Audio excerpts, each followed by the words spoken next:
Whoops. Not working. Hang on, y'all.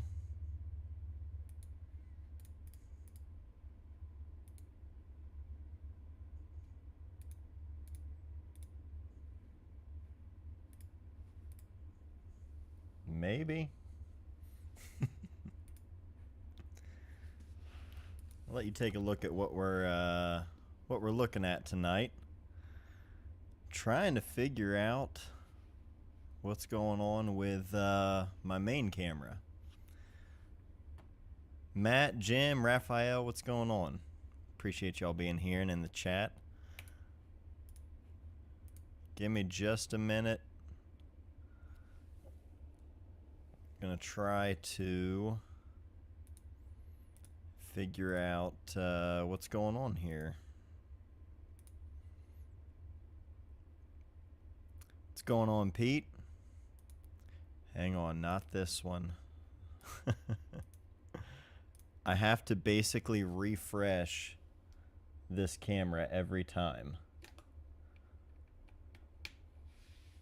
And it drives me nuts.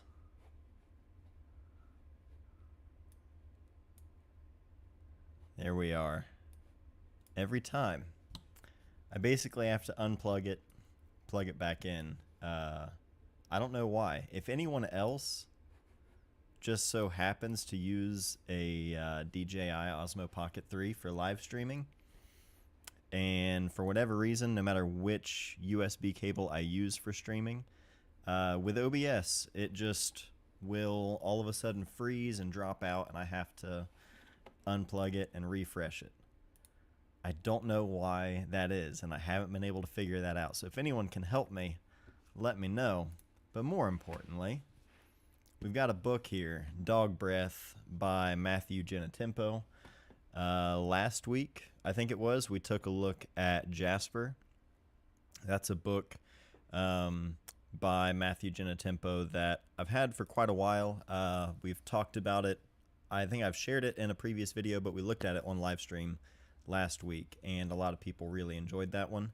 And my good friend Josh Cheney, he brought this over within the past week, sometime last week. Him and Nathan and Tyler, we were all hanging out here, and Josh brought this book along with him, and he mentioned that he's going to be traveling for the next month, so he said he would just leave this here, and I could share it with all of you here on the live stream. So big shout out to Josh for letting us check this one out together. I had never looked at Dog Breath. I wanted to pick this book up when it was released, and I missed out on it, and it's rad. So I'm stoked to share it with everybody here.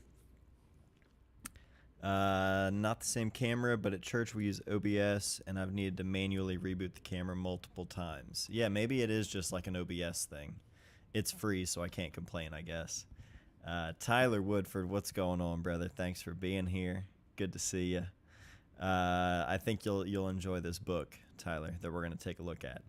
Dan, good to see you. Says, nice, I have the same yellow cover, only the cool kids got the yellow cover. Yeah, only the not cool kids didn't get any cover, because I missed out on this one. So at some point, I would love to add this one to the collection. If you missed it, Matthew Genetempo, Dog Breath, and this is published by Trespasser Books. So it sold out crazy fast, says Dan. Yeah, that tends to be the case with a lot of Trespasser books. They sell out pretty quickly, understandably so. They make beautiful books. There's a little bit of context here every so often throughout the book, and it's not a ton, so I feel okay reading it all to all of you. So Dove tells me that a meteor created the neighborhood we're in and that everybody here is crazy. Says everyone here's got guns and they just spend all day typing on the internet. He can't stop talking about a place in the desert where they used to fire missiles. Says he can take me down in the tunnels under us where the Tucson pagans go. That's what it says here in the opening.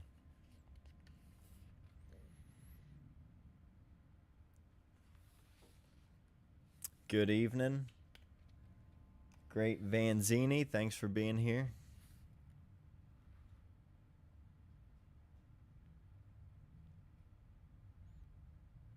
So if you enjoyed Jasper last week, I think you will enjoy this one as well. Dog Breath, Matthew Genetempo. This is a really big book, but I will do my best to kind of lean in here with some of the photos where it really, the closeness, seeing it in person, doesn't always translate. So some of these I think I'll try to show in on closer details.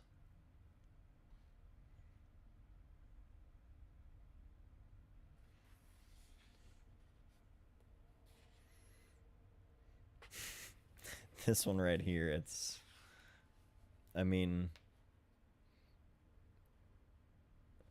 looks like these spray painted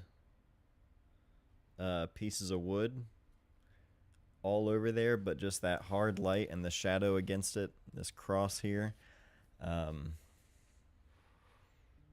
There's something so simple about that, but I love it. What's up, Julian? Thanks for being here. We are taking a look at Dog Breath by Matthew Genetempo.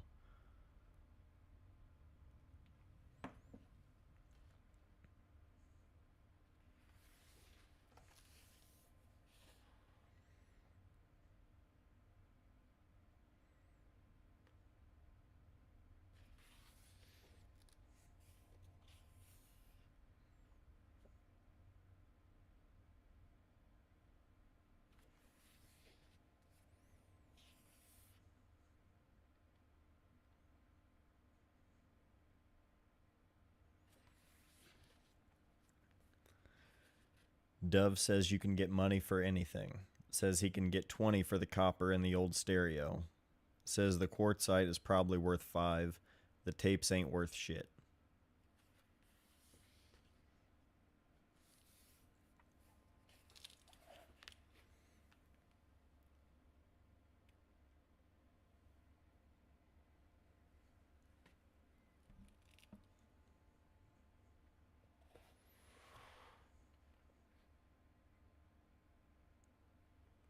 Ken Cook, what's up?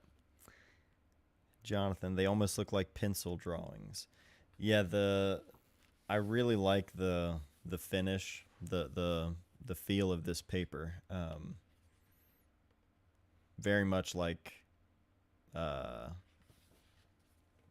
soft, lower contrast, not a real rich, dark blacks. So yeah, it has that charcoal graphite kind of feel. Oh, right on, Matt. Glad you could be here for this one. The detail on the hair in this shot looks like just the perfect little gust of wind there. Just really makes this one.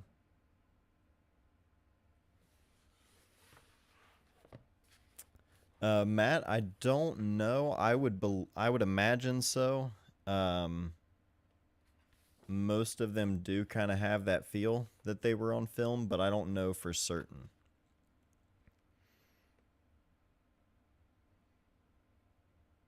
Oh, there was a cassette tape that went with this book. That's amazing. I didn't know that. That's rad. Dove says all he does is build stuff, fix things, and make sure the sun doesn't ruin the experiment. Says it wouldn't take him too long to build something. Then he can get us out of here.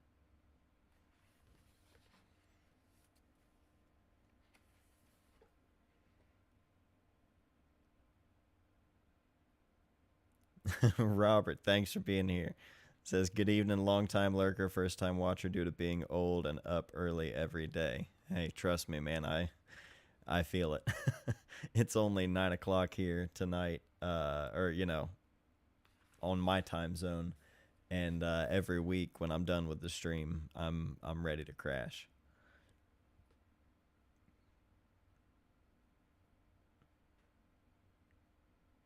Ken says, yes, I think all 4x5, if I recall right. I've heard him speak about the work before. Right on. I was going to say it definitely had that feel. At the very least, medium format, but 4x5 would make sense, especially for some of these. I love this shot right here. The jacket over the fence there, just completely obscuring everything while it's out of focus. I love that.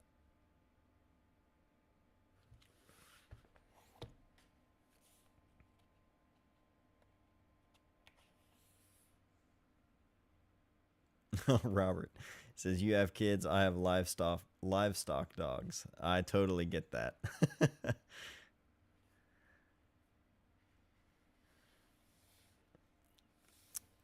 Oh yeah, sorry, Robert. Said you missed the intro. This is Matthew Genetempo, and the book is titled Dog Breath.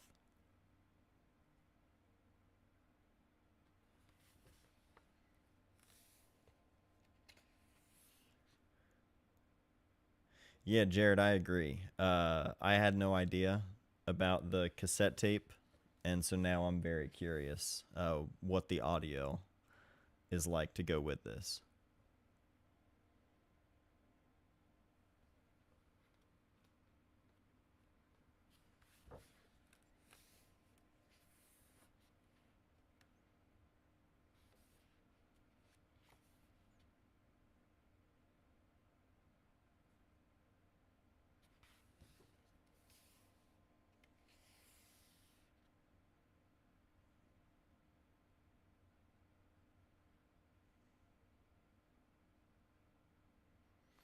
The only adult in this book, says Julian. Yeah. Oh, go by Rob. I gotcha. Vinyls are supposedly in the works, but he's looking for a label. Say what?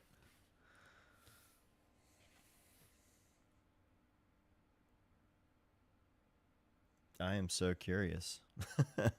What's going on with the audio here? All right. Says he got close once, built it right behind the Hamburger King, sapped a lot of power. Says a little after that the street lights stopped working.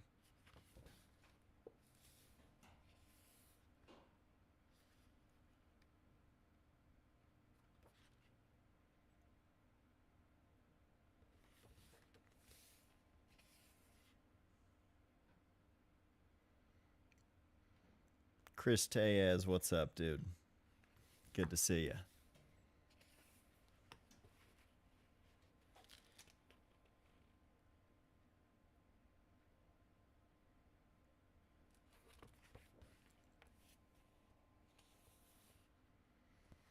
Love this portrait. Close detail there on the glasses.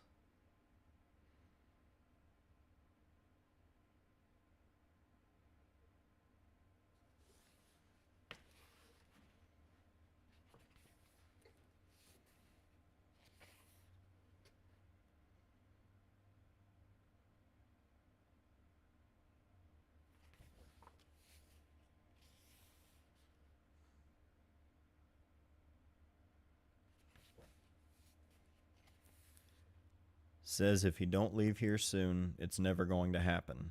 Says he knows the way out, but he just can't give it to you.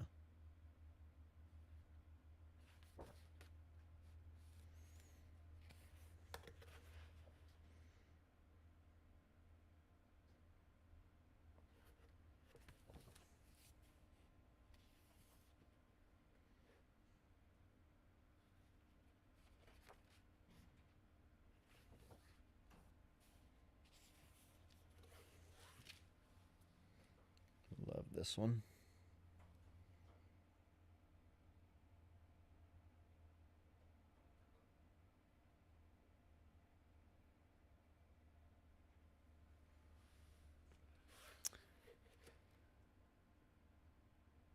Oh, okay. Saying in the chat with that in stock in Charcoal Book Club, but says 125 in stock, even though the Google search says 85. Yeah, I figured this one would shoot up in price after it sold out. This one right here just stopped me in my tracks when I first saw it. Love that one.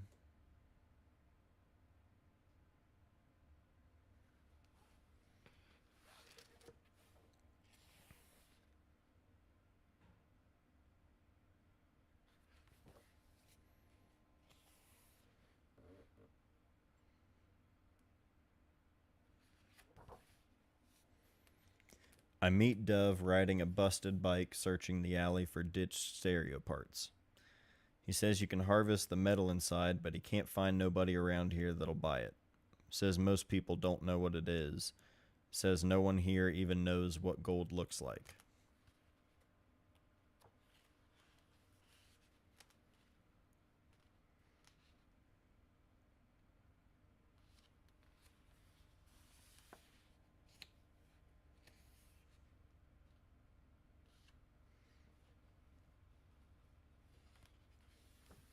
Yeah, Rob, this one definitely has a much lower contrast. Again, especially with the printing, this paper. We're gonna take a look at a book here in just a bit that will have. It'll make up for the lack of contrast. I'll put it that way. Got some heavy contrast coming your way.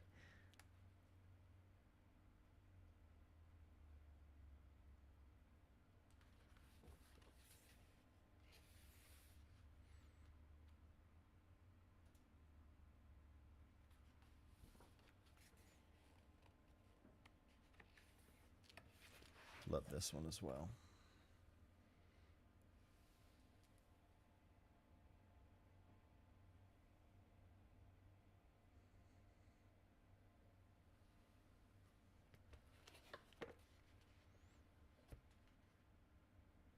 Oh, okay.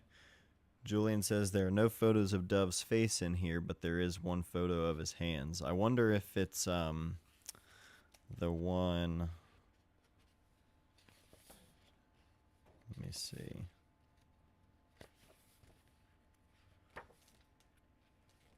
Which one was that? I feel like it was after this. Yeah, I wonder if it was this one. And that's this jacket. You know, looks like the same cuffs on this jacket, so maybe that's Dove and Dove's jacket there. Yes, it is. Okay, there we go. That makes sense.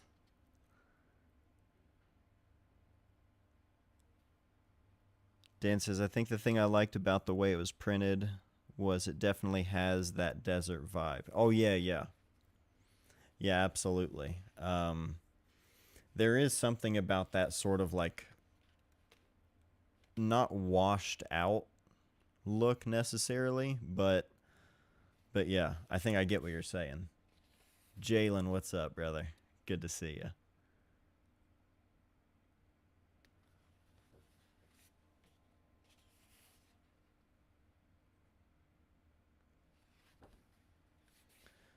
Dove says that yesterday somebody took a picture of the black hole. Dusty, yeah, that's a good way of putting it. Oh yeah, Chris, this is Dog Breath by Matthew Genetempo. So last week we took a look at Jasper, and which was an older book. It's been out for a while. This one here, Dog Breath, is a book that I missed out on. No, I did not get it. I wish I had it. But my good friend Josh Cheney, this is his book, and he stopped by last week. Had a few friends over, and we got to just hang out, look at photo books, and he left this one here so that I could share it on stream. So big love to Josh Cheney. We also took a look at a lot of new stuff of Josh's, and it looks amazing. Love his work.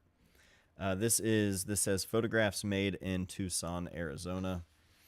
And then back here, just the thank you and the colophon back here. So, again, Dog Breath, Matthew Genetempo. This was published in 2024 by Trespasser. Josh Cheney's work is so good. Do you have his book?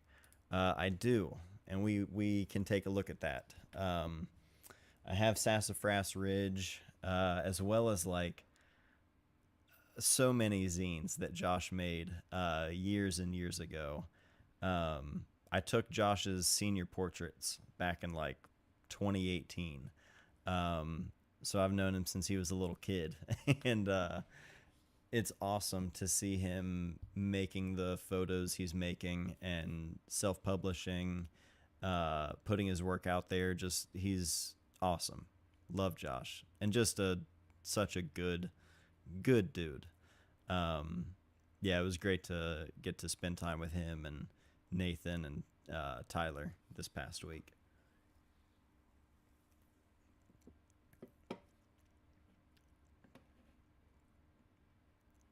Oh yeah, that makes sense, Rob.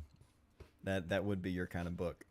So yeah, let me grab which one. Oh, I know what we're gonna do.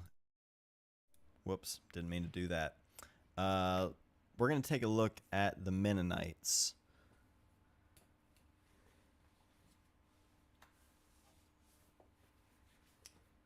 So before we go anywhere else, we're going to take a look at The Mennonites by Larry Towle. This was recommended, or requested, I should say.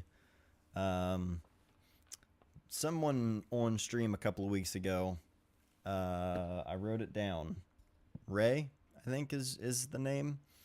Recommended, or again, requested Larry Towle, The Mennonites. Bring this down a little bit more. Yeah, there we go. This'll work. So, The Mennonites is a book that I've had for a while, and I haven't spent enough time with. So I thought it would be a perfect opportunity for all of us to look at it together. This was republished by Ghost Books. I don't remember who published it originally. I think this book first came out around 2000. Work between 1990 and 1999. So let me read this here. The Mennonites, a biographical sketch by Larry Towle. This is a personal book about my time with the Old Colony Mennonites, whom I photographed in rural Ontario and in Mexico between 1990 and 1999. The text is a train of thought composed of flashbacks and fixations drawn from diary notes and the silt of memory. There is a lot of text and conversation in the book here, so I don't think I'm going to read some of these because it goes on and on for pages at times. And I mostly just want to share the work. But that's the kind of thing that makes you appreciate the book itself. You know what I mean? These, as much as I can share on these live streams, it doesn't really... doesn't really compare to seeing the work in person. So yeah, there's a lot a lot here, as you can tell. Went to Graydon High School with a lot of Mennonites because there's a huge community in that area. See, and uh, I would have had no idea, I guess, that I mean, around here, yeah, Chris. I was just about to say Chris might know. He says, I'm pretty sure I remember seeing some of this work and that it's from the area I live in, a couple of hours west and north of Toronto in the Mennonite towns of Ontario. Yeah, I had no idea that, I guess, just the prominence of that in that area.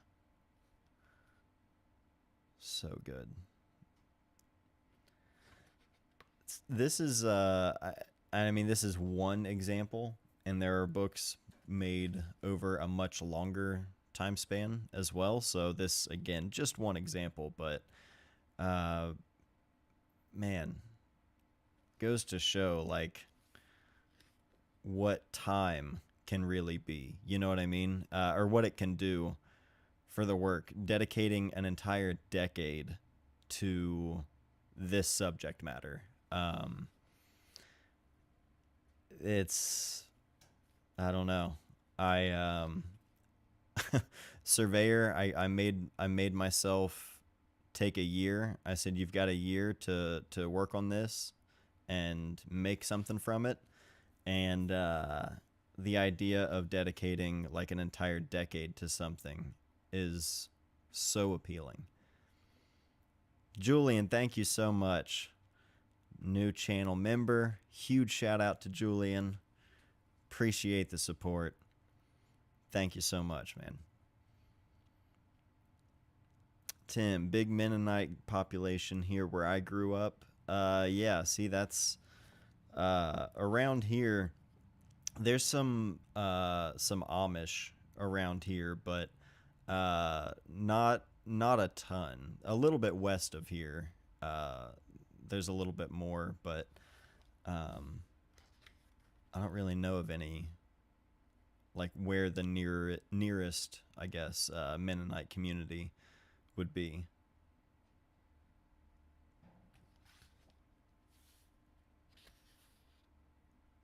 Love this one too.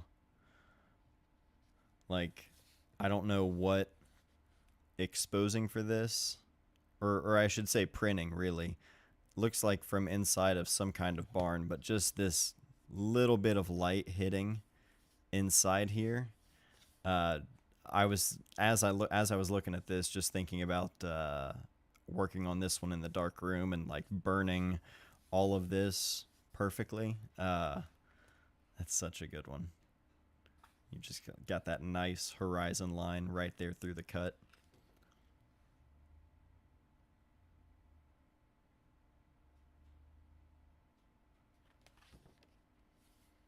Oh yeah. Yeah, Greg says there was also Amish around where I grew up. We actually got all of our furniture from them. Some of the best made stuff ever.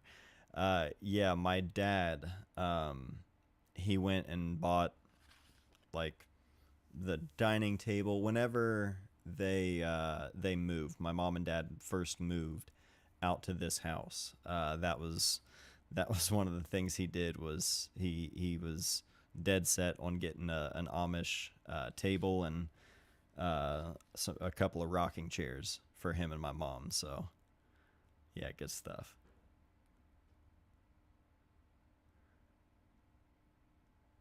Oh, right on, Jim. Said he picked up Elliot Erwitt's Cuba. That one, I don't. I feel like I might have had. No, I'm thinking of. I think I had a David Allen Harvey Cuba book at one point. I don't think I ever had the Elliot Erwitt one. This one's great.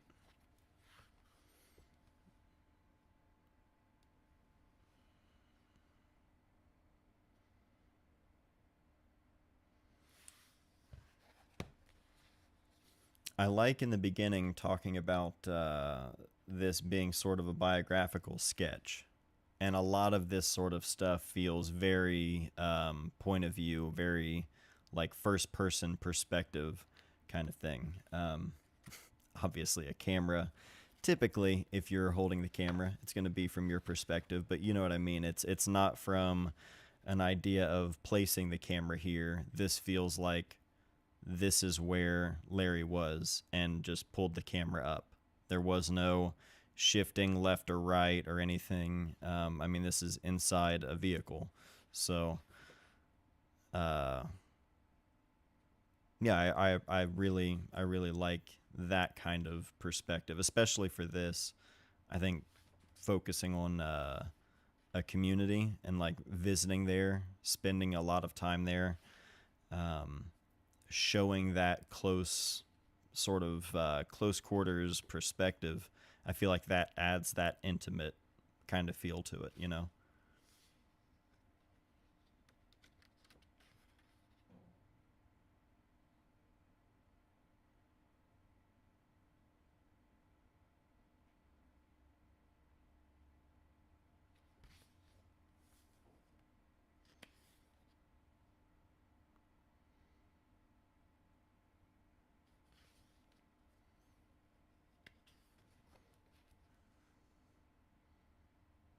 This is also a pretty dense book as well. Um, I like the size of this one. This feels good. It's not super uncomfortable. I mean, it's like Dog Breath we were just looking at. Beautiful book, but um, man, I love having a being able to just handle a book comfortably like this.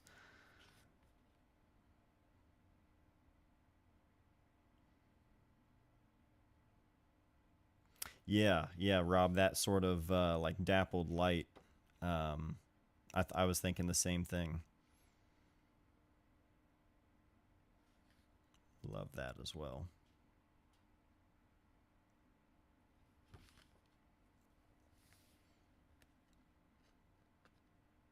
I'm impressed they allowed a camera around them. That's true. Like I always wonder about the access in settings like this, how that comes about, and just I guess as an ongoing conversation with everyone there and everyone involved. Um, you know, we've talked about it on stream or looked at it on stream.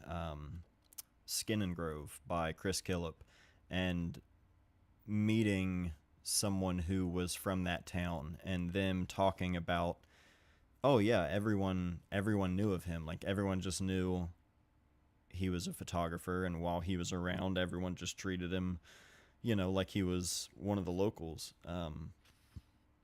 That's a big part of uh, the whole game. Just not game in the sense of like, you know there's there's a right way, or it's going to look different, I guess, for any given scenario, but um, finding that access, finding that way in, you know.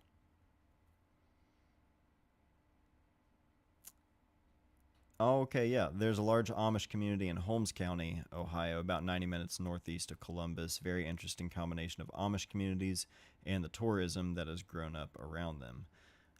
Yeah, Holmes County. I've never been, but that rang a bell. That sounded familiar. Knocking my light stand here. Yeah, Benji says, "What a dream to embed with a group like this, just to be a fly on the wall." That's the kind of thing that, yeah, you can only hope for. Um, I think that's what I really love about.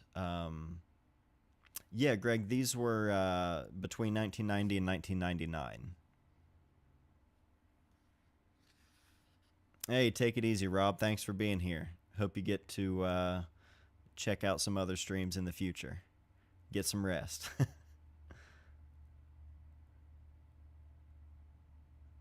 Yeah. Yeah.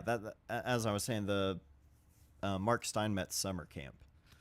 I think that's what I've always loved about that book. Is it just looks like he was a fly on the wall, being able to document such a special time, like for kids growing up, going off to camp, and these photos that he was able to make, that just feel so relaxed and genuine. It's just like a photographer's, dream, I think, to be able to just observe and just document things without intruding, without, anything.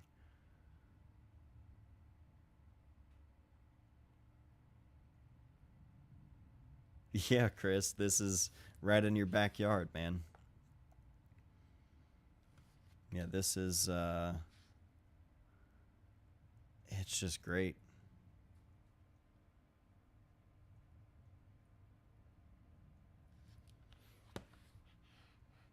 And I don't know what he used to make these photos.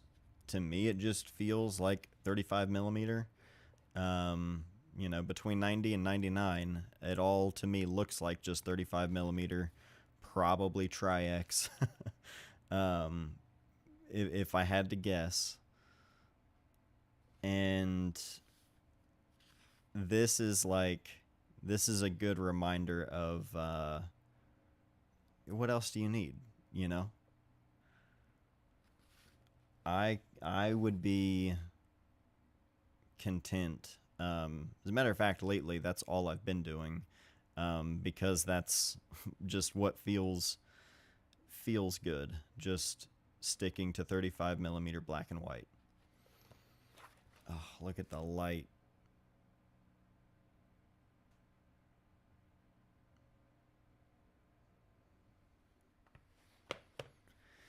So good. And I love this too, like this kind of tilted angle right here. This is at a really odd kind of perspective, like everything is kind of skewed, but for some reason it works really well with this light on this photo. Julian, yes, says later if you have time, can we please go through a Mark Steinmetz book? Yes we can. Let me see.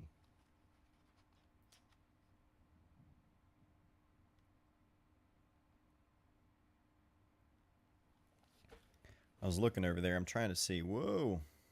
Sorry, y'all, don't get dizzy. I was trying to see which books I have over there and which ones we've taken a look at before. Julian, you just joined as a channel member. I'll let you decide out of the books. I'll rattle them off here when we're done with this one. Let you decide.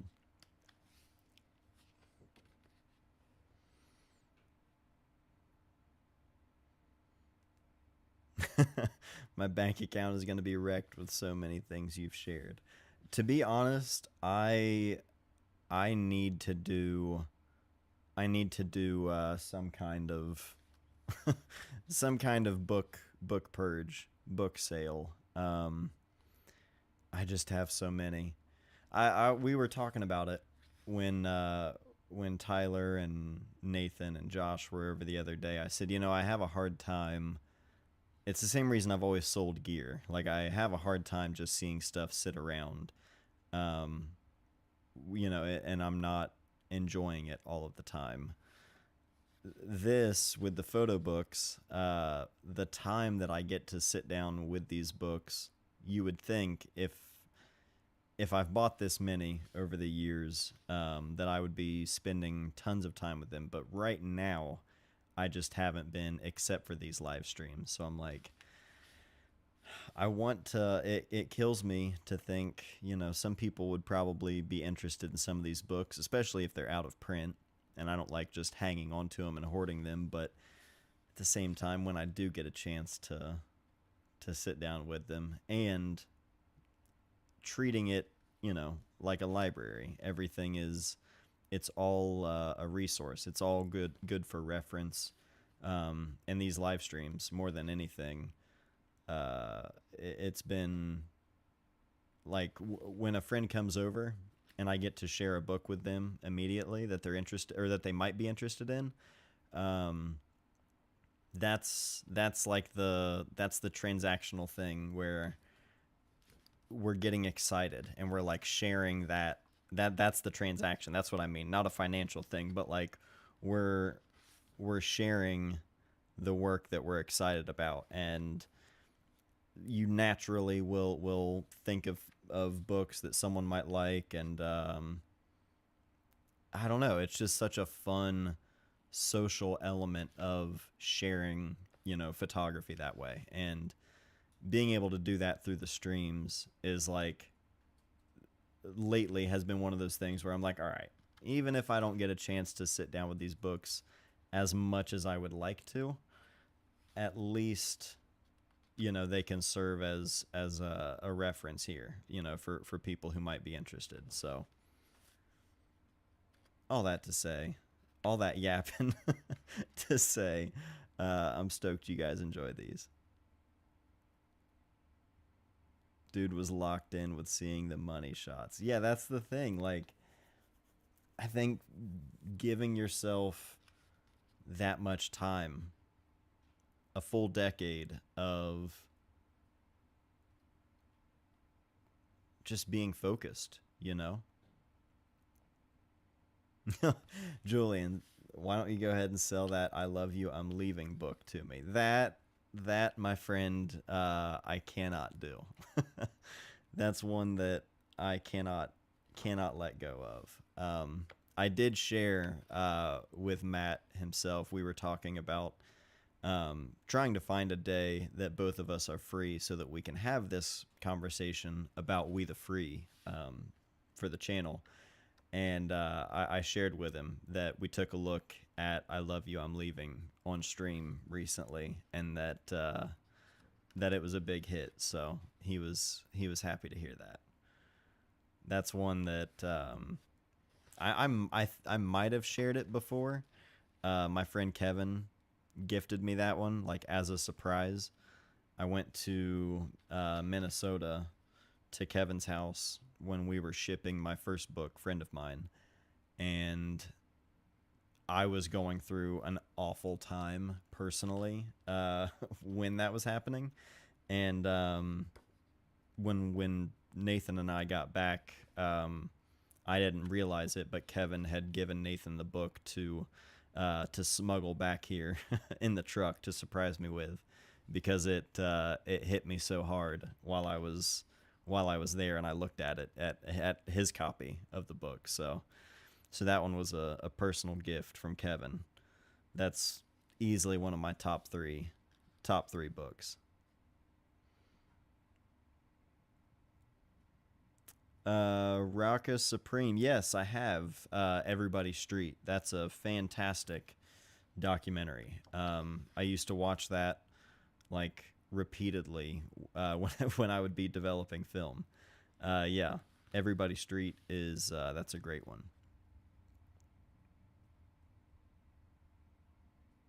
Yeah, Kevin is a legend without a doubt. He's the man.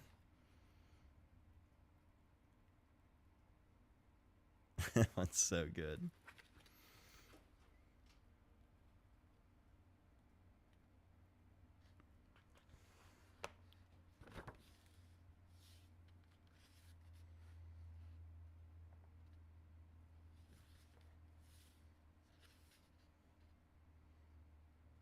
This like reminds me of like livestock.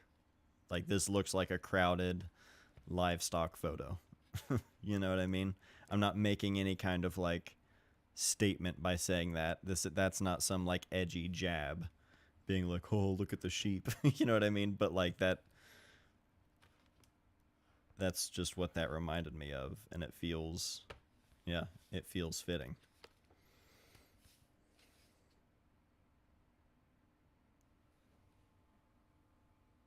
I don't know the context here, assuming this is someone there that is passed. I don't know if like the procedure, or not the procedure, but the like the tradition. Oh, that one's heavy.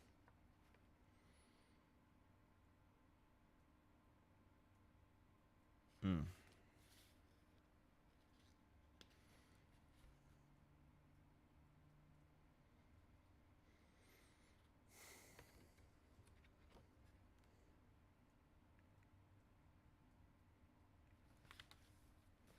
Man. Oh, just this open and just empty photo to follow after that one.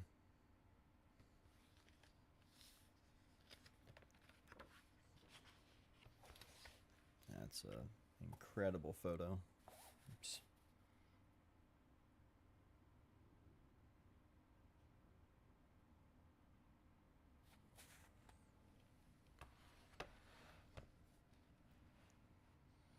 Yeah.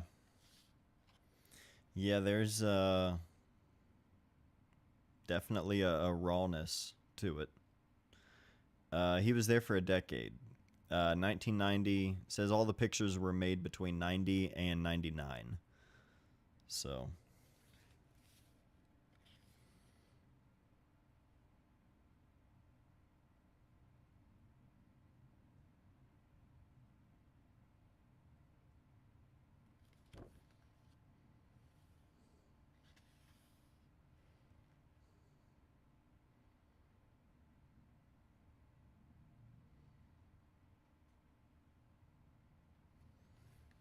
Julian, that is very kind of you. I do have that book. Believe it or not, it.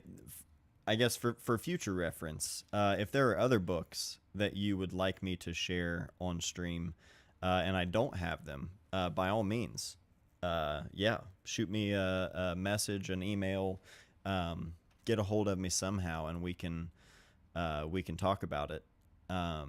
That book, as a matter of fact, while Josh was here, he was taking a look at that one. He had never seen it before, and I was even saying, I was like, that's a book that, one, I've never sat down with and start to finish flipped through, because it is not only just such a dense book, um, it's a heavy book. It is a lot to digest, and um, I even said, I was like, I think this is a book that if I ever shared it on stream, I would need to plan ahead, and I would have to like bookmark essentially like what I can and can't share.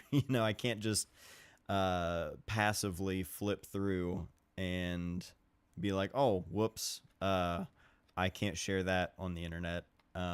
It's a gnarly book, and there's, yeah, it's raw, but it's an incredible book, and so that's what makes it challenging. Is like, I can't just filter out and not share some work just because I can't share 100% of it.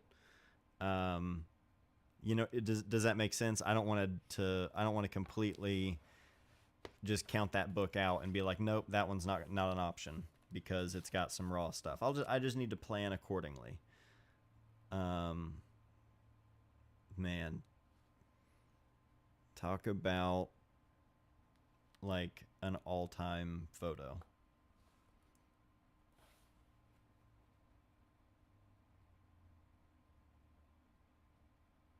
So good.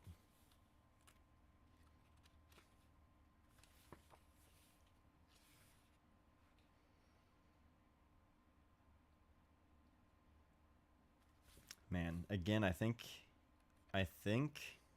his name was Ray, if I remember right. For recommending this one. It was on my own shelf, and it had been, like I said, hadn't spent enough time with it since they reprinted this one. I just knew I've always wanted that book. They finally did another printing, so I'm gonna pick it up. And yeah, now I'm like, I think I'm gonna take this book with me and put it in my bag and just spend more time with it outside of just in here in the barn, because this one's got me really, really excited to shoot. Dan, no, I don't have that one. Some Say Ice. If I remember right, that was work made in Minnesota. Because Kevin and I talked about that one when that one came out. That's where he's from. From the 90s, but looks like from the 30s. Yeah, that's what's interesting. Like with this subject matter, you wouldn't assume 1990s right off the bat without that context, you know. This one, maybe, but everything previously.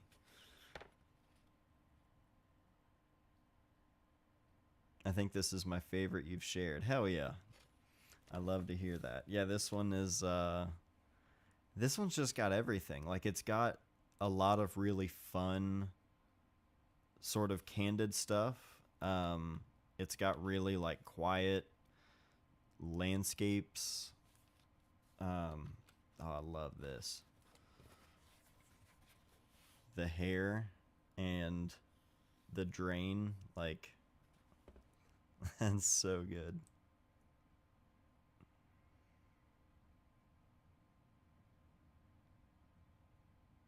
Yeah, like, there's this aspect of it that when a shot feels like, I think maybe that's what, I don't know, maybe that's part of large format, that when with everything feeling so still and slow, in the sense of like, especially with the framing and how things are composed,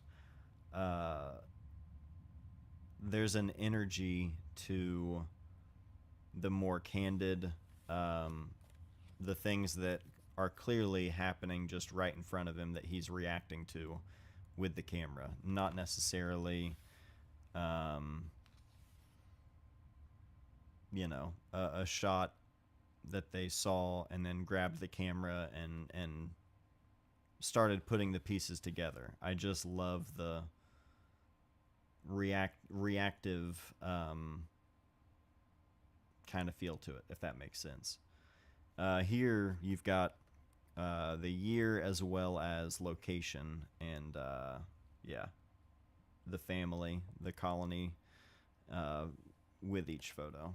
So again, plenty of context there, as well as everything here, the personal journals and moments, kind of retelling things from memory. So The Mennonites by Larry Towell. This one has a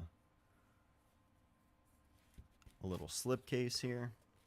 Again, published by Ghost, G-O-S-T. So if you're interested in this one, I believe this one is still available now, since they did the reprinting. So yeah, glad you all enjoyed that one. Move that here.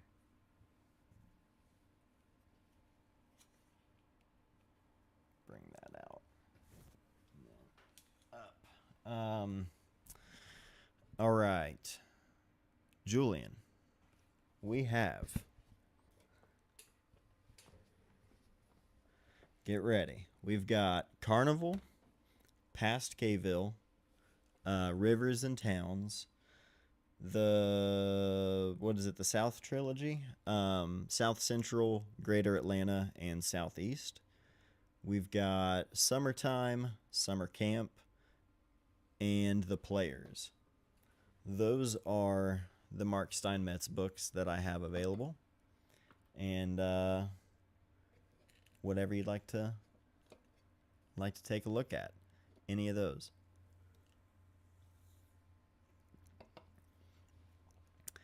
Greg, that was a good one. Brought up memories from my childhood. There is something. I mean, for me, the '90s was my childhood, but it didn't look like that. So, but there is something about the playful, like with all of the kids there, just outside running around playing. I definitely feel that.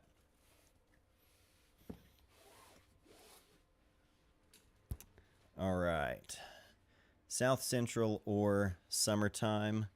I know we've looked at summertime, so we're gonna do South Central. Yeah, dealer's choice. There we go. Hold on. Sorry for the sound. I should have mic'd, or I should have muted my mic before I did that. South Central.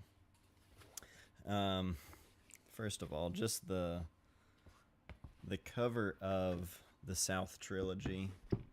The chicken photo is so good. Hold on, let me get my camera back.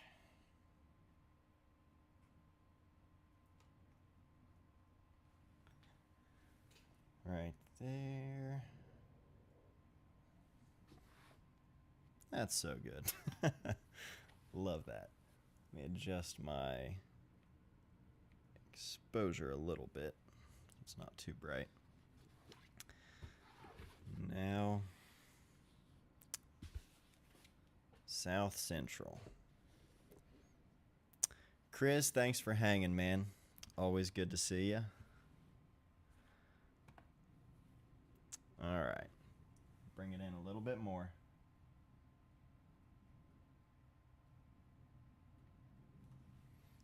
I'm a little OCD with the camera, so I appreciate you all humoring me and sticking with me. South Central. Damn. I legit didn't remember. This is an edition of 250. The artist, or like what's it called? The trilogy, like the box set. That's wild. Drew a little heart. That's cute.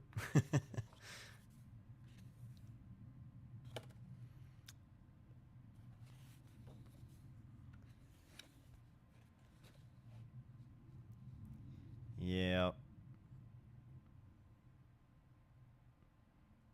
This was when this one came out.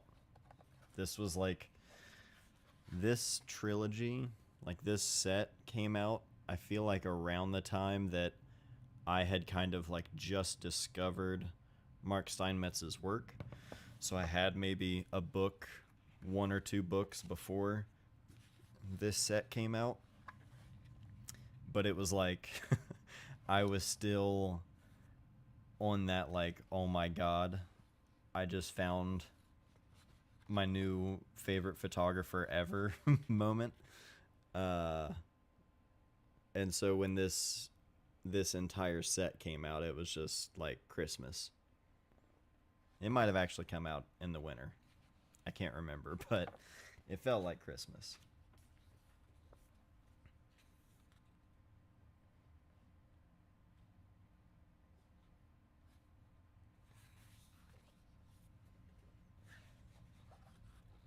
This pairing, like,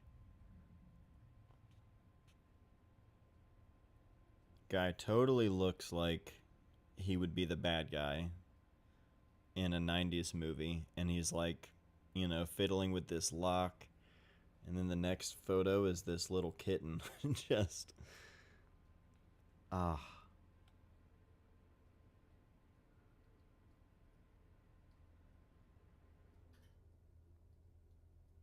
Yeah. Oh, amazing. Julian says, I just discovered him 2 weeks ago and I'm obsessed. That is awesome. That's like when people say like, oh, I wish I could go back and like read that book again for the first time, or watch that movie again for the first time, whatever. It's like I wish I could find certain photographers again, or like, yeah, like just discovering their work. Some books, I Love You, I'm Leaving. That's one that, uh, since we were talking about it earlier, I would love to be able to see that one again for the first time. Um, the eyes, the start of the sequence of the book with the eyes being closed, and then the final photo with her opening her eyes. It was so simple, but the first time I saw it and was flipping through that particular book, I was just like, oh, this is, yeah. Some things you can only experience like that the first time, you know. Oh, hell yeah. Jay Taylor says, I just discovered him now. Amazing. Yeah, I've got a good amount of Steinmetz books still. I have sold, sorry, trying to get this one closer. I have sold a few, um, but I've kept quite a bit.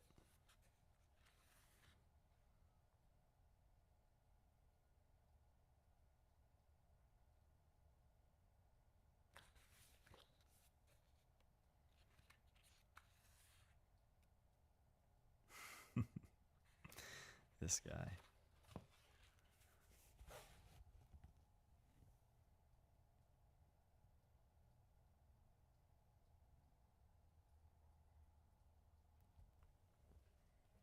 That's so good.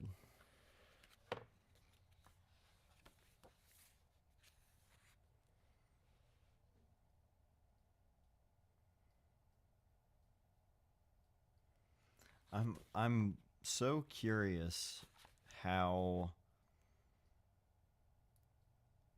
I guess because I like, for instance, this photo right here, this doesn't feel like it was a quick candid photo. uh the way it's framed is really like where he placed the camera in relation to her is just really interesting. It doesn't look like a formal portrait. It's not. I mean, the camera feels almost waist level, like with at her actual waist, but it wasn't with a waist level camera. Um, it's interesting. I don't know what it is about that one, but when I see it, I'm like, I wonder why it was framed in such a way. It just feels so different to some of them.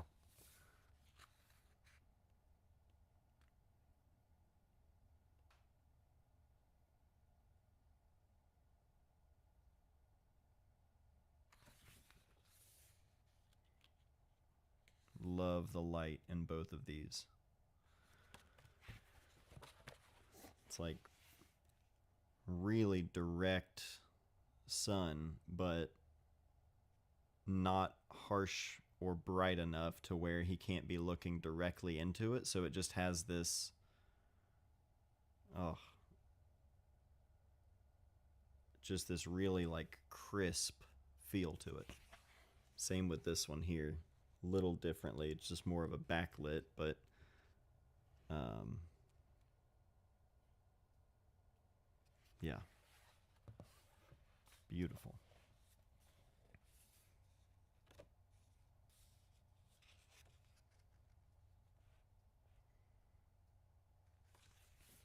What film stock do you think he is using? If I remember, I thought I remember him saying Tri-X, but to be honest with you, I'm not.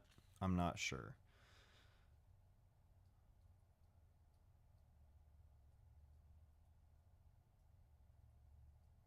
Yeah, some of these,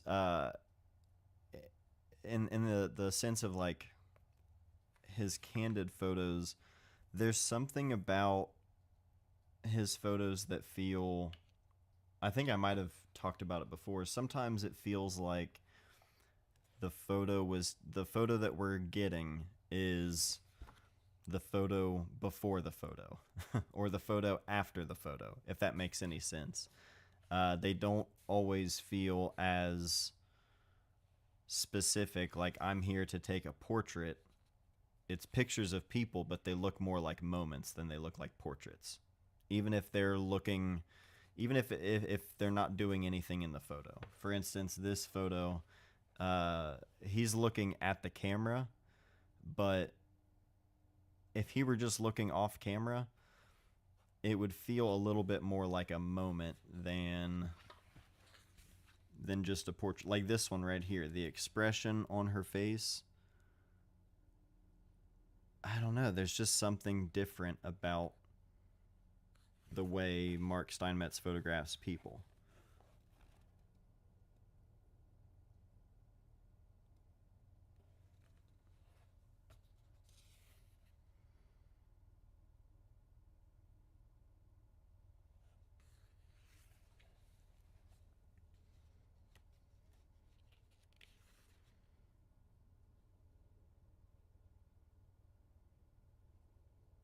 Love that one.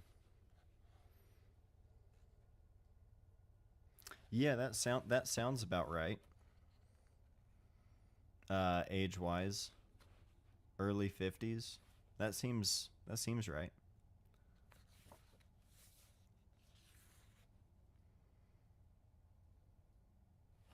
That one's great too.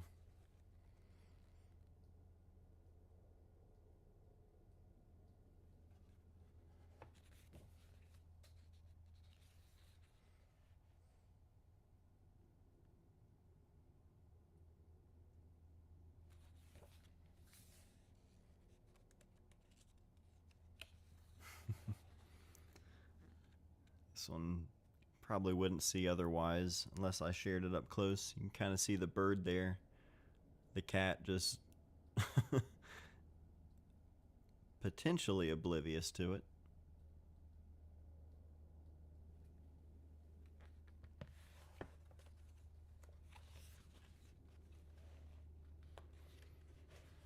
This feels like such an eerie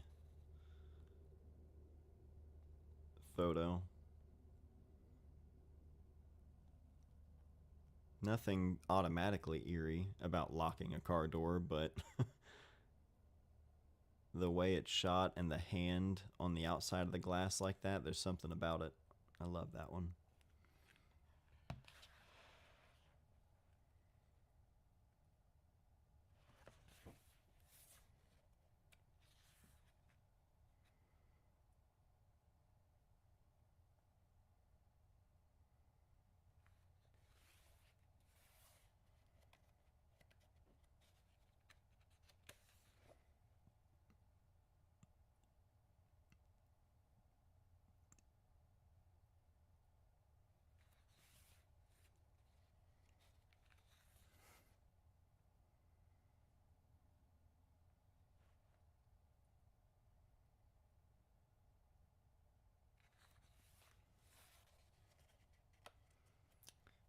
Right.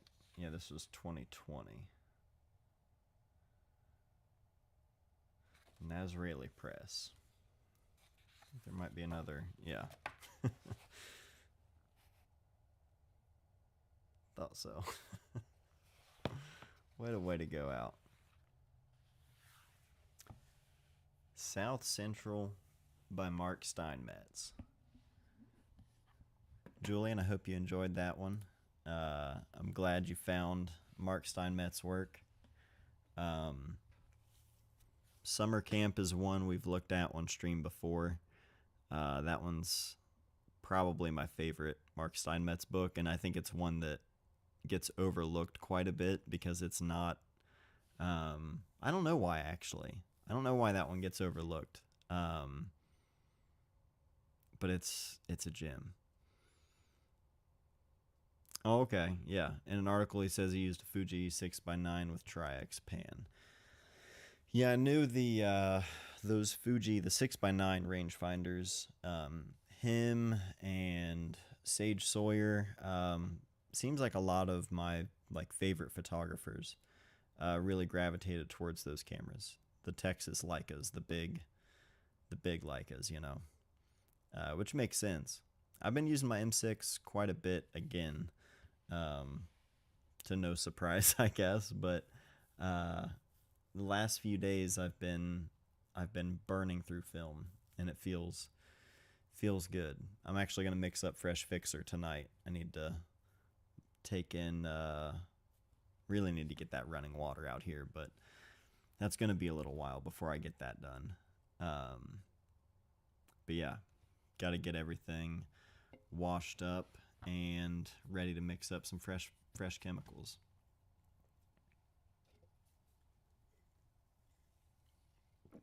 Um,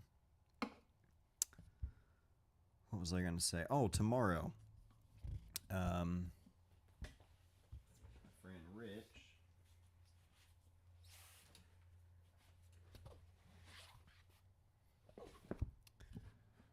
I am. Let me share with this here. This is Little Cities.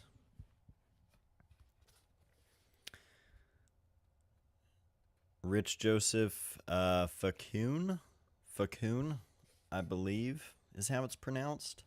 I need to double check and clarify, but we are going out and filming a video tomorrow. He's got a new book that he's working on and that he's going to be releasing soon. And we're going to be kind of going around where he shot the book, around Ohio, where he's from, and gonna make a little video kind of interviewing him about the book and his work in general. Not this book. This is an older book of his. Not old by any means, but it's not the book we're going to be talking about. That one is coming out. But I wanted to share a little bit of his work as well.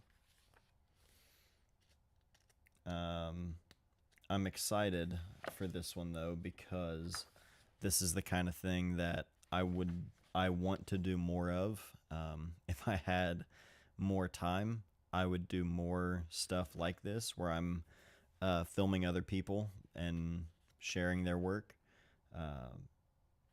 Thankfully, I've got my mother-in-law driving to town tomorrow to spend time with Forrest while I drive out to Millfield and make some video with Rich. So should be a good time. And I think I might make sort of a behind-the-scenes video out of it as well. The video on his work you'll see, but I also thought about filming a little bit behind the scenes of my day and just kind of share how I go about filming a video like that, because it is a little bit different for me. And so I think I'm going to share a little bit of the process into it as well. So we'll see.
Oh yeah, Brian.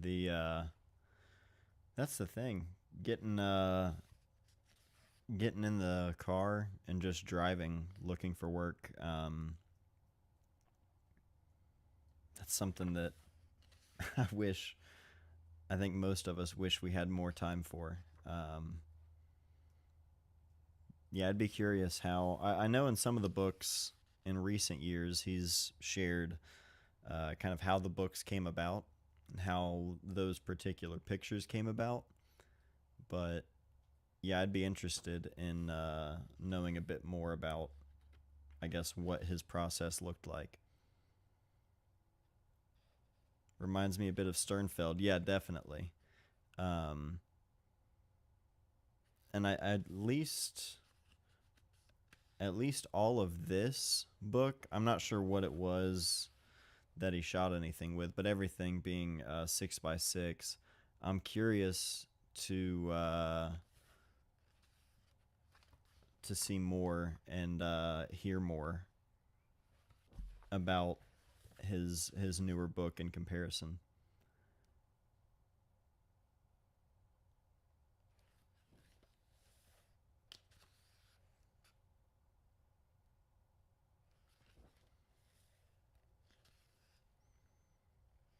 All of these mounds that you're seeing, there's a ton of Native American history throughout Ohio. Um, and Rich, being Native American himself, he does a lot of stuff kind of integrating that history there. So, oh, thanks for. Oh wait. Oh, okay. I thought you were saying you were heading out. Heading to New Mexico in July, trying to figure out which film camera to bring and which film stocks. I have the Hasselblad 503CX and my Nikon FM2. Bring them both, dude. That's what I would do. I mean, anytime I've taken trips and I've brought a 35 and a 6x6 camera, I've never regretted that because um, they don't necessarily, like, it's not redundant, you know. I wouldn't go somewhere necessarily and bring a Pentax 6.7 and an RZ 6.7, or I wouldn't always bring, you know, my M6 and my FM2, since they're both 35 millimeter cameras, depending on what I'm shooting. If I'm shooting a little bit of like fast stuff and portraits, then yeah, maybe I'll bring both, but you get the point. 35 and a 6x6 camera, that's different enough that, and a Hasselblad isn't a massive camera, so it's not taking up too much real estate in the travel bag. Yeah, bring them both, man.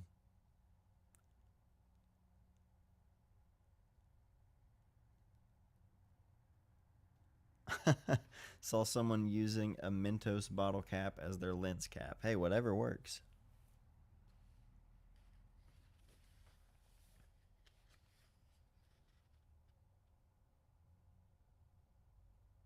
Hmm. Yeah, Ektar is tricky.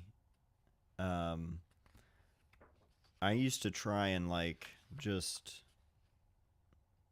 I don't know, break that film. Like I pushed it a little bit from time to time back in the day just to see what it would do. Um, Pretty sure I pushed some of it while I was in Red Rock Canyon, and so it basically looked like almost slide at that point. It was so saturated, like cross processed slide almost.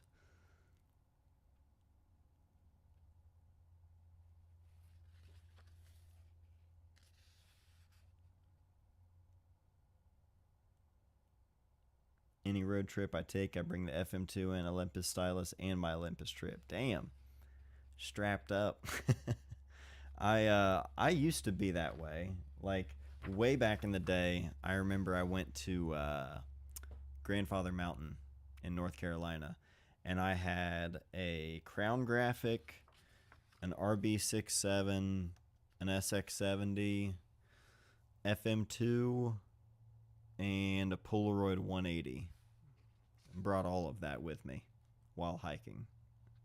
And I'm like, now, the thought of bringing two cameras, I'm like, all right, let's not get carried away. It's not that serious. But back then it was that serious. Digging this book. Hell yeah. I'm glad to hear it.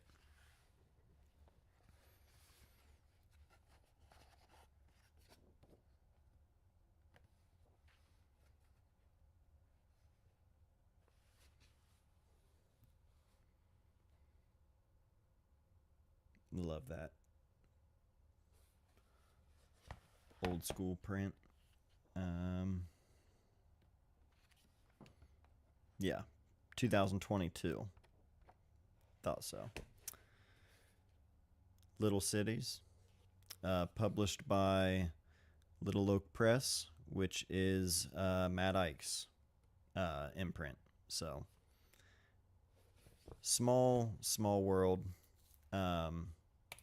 Stoked to be hanging with him tomorrow and share more about his work. Little Cities. Just saw that. And then Rich Joseph, and I need to ask him again. Facun, I believe. Facun.